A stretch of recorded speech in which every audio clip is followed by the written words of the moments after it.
13 sa pagkikipagtulungan ng CDO Idol Cheese Dog, Go Idol Go.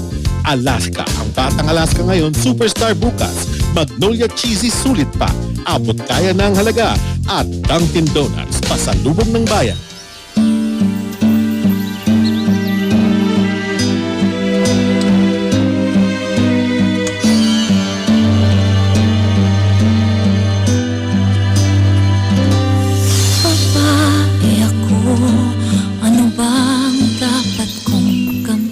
Napanood ko ang unang trailer ng Urduha sa sinehan, maraming mga tanong ang nabuo sa aking isipan.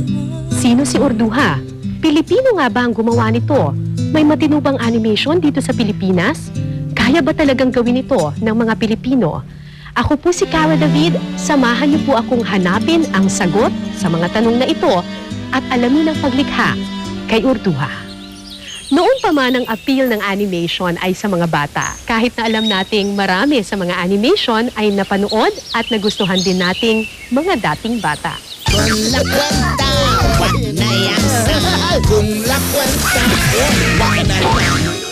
Ilan sa mga tauhan ay nabuhay mula sa imahinasyon, mahusay na guhit at makabagong teknolohiya. This is one thing that we can always be very proud of as Filipinos.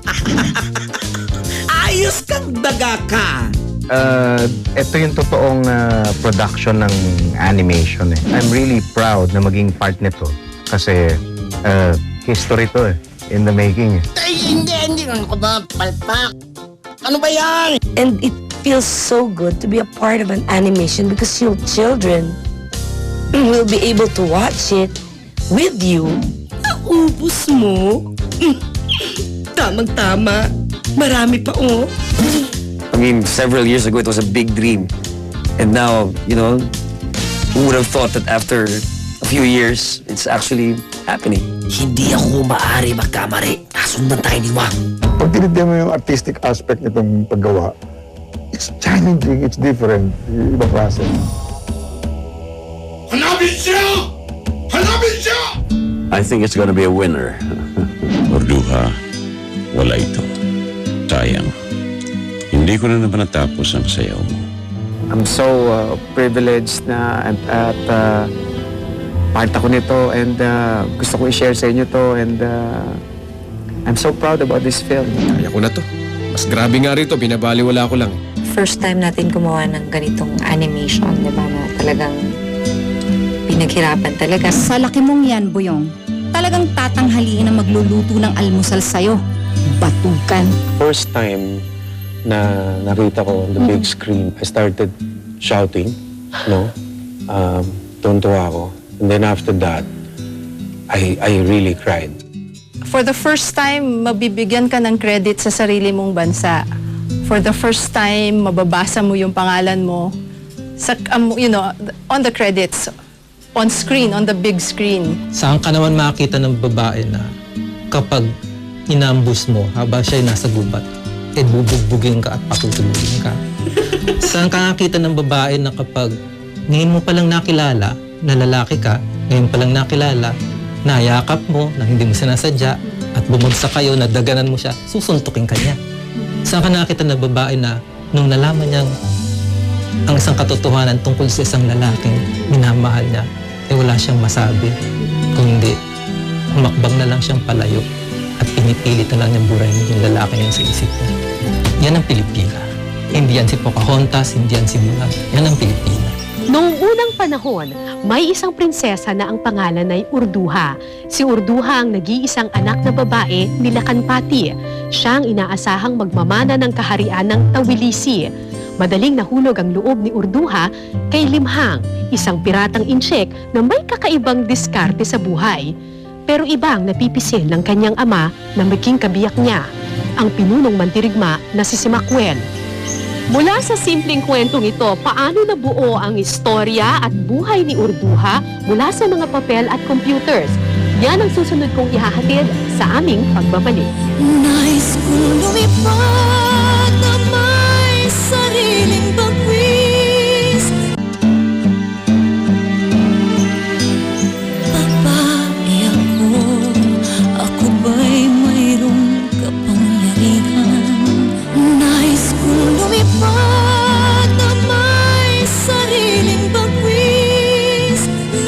Isa yan sa magagandang eksena sa buhay ni Urduha. Dito niya inihayag ang kanyang damdamin bilang isang babae at bilang isang anak. Ang musical scene na ito ay nagtagal ng ilang minuto lamang sa pelikula. Pero alam niyo bang mahabang oras ang kinailangan para lang makabuo ng ganitong eksena? Ang Urduha consists of 120,000 drawings, almost 2,000 scenes, over 8,000 feet of animation.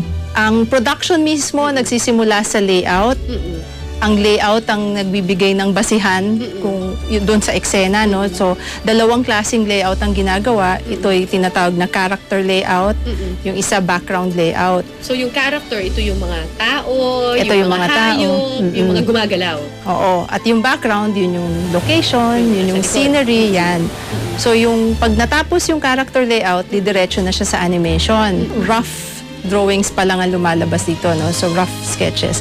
But the animators are considered the actors. Napapaarte ba talaga yung mga drawing? Oo, napaparte mo yan. Una, kailangan marunong ka mag-drawing ng lahat ng anggulo ng isang tao para pwede mo siyang paartehin. So pagkatapos nilang i-drawing na pencil lang ito. Pencil pa lang ito, pupunta na siya sa cleanup artist. Sila yung taga-pino na ng linya, nagdadagdag ng detalye, mga bulsa, mga ano. Kailangan on model lahat yan. Isang tao lang nagdodrawing nito? Actually, dito sa drawing na to, dalawa ang gumawa. Yung animator at saka yung in-betweener. In-between? Ano yung in-between? Literally, sila yung naglalagay ng drawings in between the key poses as per the instructions of the animator. Ang idodrawing na animator ay itong pose na to, nakaupo ako, at ang susunod ay nakatayo na ako. Yun lang dalawa? Dalawang drawing lang yon. Ngayon, kung yung dalawang drawing lang yan ang anuhin natin, papakita natin, pipitik. Tatalon, oo. So, kailangan may drawing pa sa pagitan nila. Ilang drawing ngayon ang ilalagay natin sa pagitan nila? Ilan? Depende ngayon sa emosyon at ugali nung pinagagalaw mo. Dito na pumapasok yung acting. Acting. Ngunit ama, nakita niya naman ang buhay ni Piraya at 10 na mga kababaihan dito. After in between, we go and scan the scenes already. So, for the first time, the pencil drawings are digitized already. Doon pa lang ilalagay sa computer? Doon pa lang ipapasok na sa computer. Okay. Tapos, we do our final checking called animation checking also. Ito yung kahuli-hulihang quality check bago malapatan ng kulay yung drawing. So, pag approved lahat yan, we start painting already. Ay, wala pang kulay yun. Wala pang kulay yun. So, magpipinta pa tayo. Ang dami nang nangyari, wala pa rin kulay. Oo, maraming ano. So, magpipinta na tayo. Pag na-approve pa yung napinturahang eksena, magko-composite tayo. Doon gagalaw na lahat ng elemento. Papasok na yung backgrounds na may kulay na rin. Kumbaga, i-assemble na. I-assemble na, papagalawin na. Pati yung sound, yung dialogue. Then after you composite, you do your final render. Then, yun na yung tapos na. Yun na yun. Hindi pwedeng ganyan ang katuwiran. Alam mo naman ang katayuan ko. Ikaw lang ang... Diba, kaya niyo ako sinanay para maging mandirigma? So, mahirap, pero sulit. Sobrang sulit. We are all very proud and very fulfilled. Hindi kami sinasabing puro drawing lang. Kaya natin. Dahil marami palang problema. Because yung buong proseso, hindi tayo sanay. Kaya sabi ko, mukhang siguro dun sa span of 11 years, siguro mga 7 times. 7 times? Tumigil na ako. Sabi ko, hindi siguro kayang gawin talaga. Ayoko na. Tigil na tayo. But after about 1 or 2 weeks, tatawagin ko ulit si Reggie. Sabihin ko na, halika tuloy natin. Total, nasimulan na rin natin. Sa pelikula, pagsigaw ng direktor ng lights, camera, action. Gigiling na ang camera at huhulihin ang emosyon ng artista. Pero ibang estilo sa animation. Bawat ngiti, bawat galaw, nasa kamay ng mga artist. Ang mga artist sa likod ng Urduha ay may tuturing na pinakamahuhusay na artist sa Pilipinas. Karamihan sa kanila ay nagtrabaho na para sa X-Men at sa Fantastic Four animated TV series. Kung nakikinabang ang mga dayuhan sa kanilang talento, bakit hindi isang produksyon na gawang Pilipino? Kung ang puso ni Urduha ay nasa kamay ng mga animators, ang kanyang kaluluwa naman ay binigyang buhay ng mga taong naging boses sa bawat tauhan at sa musikang binuo ng mga pinakamahuhusay na musikero ng henerasyong ito. Dubbing o paglalapat ng boses sa bawat tauhan, yan ang susunod nating matutunghayan. Nais kong lumipad ng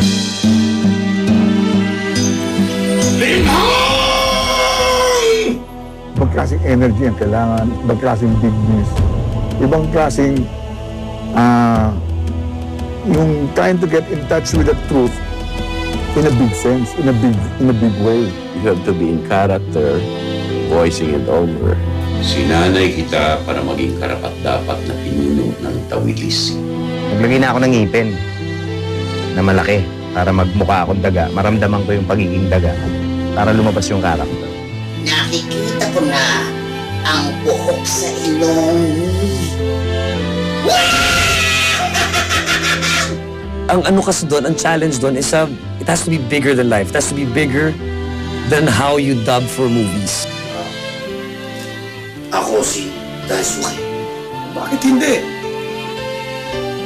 Mainit ang hangin, malamig ang tubig, mabait naman ako. It's different kasi parang manggagaling kasi sa amin eh. Mas magmukhang interesting yung character at kaiga-igaya. Sa mahabang panahon, ang industriya ng animation ay dominado ng mga dayuhan. Maraming nagduda na kaya itong pasukin ng mga Pilipino. Pero matapos kong mapanood ang Urduha, nagbago ang pananaw kong ito. Main mission ninyo is to entertain, pero it's also to educate. Yes, that was very much a big part of the objective. Na yes, dapat it should be palatable to kids, dapat very entertaining, dapat matawa sila, dapat mag-enjoy talaga sila. But there's so many subject matters that you can do na pangbata rin naman, and we chose the history para yes, mag-enjoy sila, entertaining para sa kanila, pero sana rin gamitin nila yun para let's try to learn more about this story. Madali kasing mamintas, maghanap ng mali. Lalo na doon sa mga first endeavors. Lalo na kukumpara mo sila sa mga nakita mo na, nauna na, mas magaling kaya sa'yo, mas maraming pera sa'yo gumawa ng pelikula. Pero hanggang saan tayo makakarating if we look everything as a collection of flaws? Gusto ko lang talaga makita ng Pilipino yung ginawa ng Pilipino. So, ang intensyon ko talaga is magustuhan lang. Wala na akong ibang malaki pang panaginip. Yun lang, magustuhan. Di ba, kahit ano naman na ginagawa natin, pag nasabing, uy, gusto ko yung ginawa mo. Iba ng ibang pakiramdam. Yun, hindi mababayaran yung pakiramdam yun. Yun lang siguro. At saka yung masabing, ay, lahat yung mga, for the first time, yung mga Filipino animators nabigyan ng recognition. Panalo na yun. Kasi I believe in this project. I believe that this movie will give a lot of encouragement sa mga bagong artists, lahat makapagbigay ng kaligayahan sa mga kabataan, and that give them more ideas about what Filipino hero is all about. So, maganda may bibigay para sa kulturang Pilipino, sa mga kabataan. Ano to all ages, lahat ito sa pool. Lahat dapat, buong pamilya dapat panoorin to. Kasi bukod sa, kahit makaluma yung setting, may pagkamoderno yung mensahe. Sana panoorin ng tao para naman mabayaran yung mga pagod at hirap ng lahat ng crew na nagtulong-tulong para mabuo itong proyekto na to. It's the first time I'm voicing over sa animation, so it's a challenge. It's something new. Sana suportahan talaga ng mga kababayan natin kasi this is something to be proud of. Ang istorya ng buhay ni Urduha ay hindi isang piraso ng nasulat nating kasaysayan. Ngunit ang paglikha sa buhay ni Urduha sa himla ng pelikulang Pilipino ay isang kasaysayan. Nais kong lumipad na may sariling bagwis. Nagsimula sa isang maliit na produksyong may malaking pangarap. Ang inspirasyon po nito ay ang maipakitang kaya itong gawin ng Pilipino sa sariling bansa. Isang full-length animation na hindi madalas tahakin ng mga Filipino film productions. Mahigit 10 taon man tayong naghintay, ang pagmamahal po sa proyektong ito ang nagbigay lakas para matapos ito at mapanood nating lahat. Employing more than 400 animators, computer graphic artists, working in studios in Palawan, Makati, Manila, and Cavite. Recorded in 5.1 digital sound with real sound recording. Ang Urduha ay isang multi-million project, hindi lamang sa laki ng proyektong ito, pero higit pa sa yaman ng talento na inialay para dito. Tunay ngang ang Urduha ay Filipino sa isip, sa salita, at sa gumawa. Sa ika-18 ng Hunyo, mapapanood na natin ang Urduha sa mga sinihan sa buong Pilipinas. Sa gitna ng mga krisis na kinakaharap ngayon ng ating bansa, marahil ang hindi lamang magkakakrisis kailanman ay ang talento nating mga Pilipino. Kaya natin hanggat ang puso ng bawat isa ay puso ni Urduha. Urduha, Urduha. Paano ko ginawa? Ay inihatid sa inyo ng CDO Idol Cheese Dog, Alaska, Magnolia Cheesy Sulit Pa at Dunkin' Donuts. Touch ako doon, guys! Malapit na sa GMA Talababa.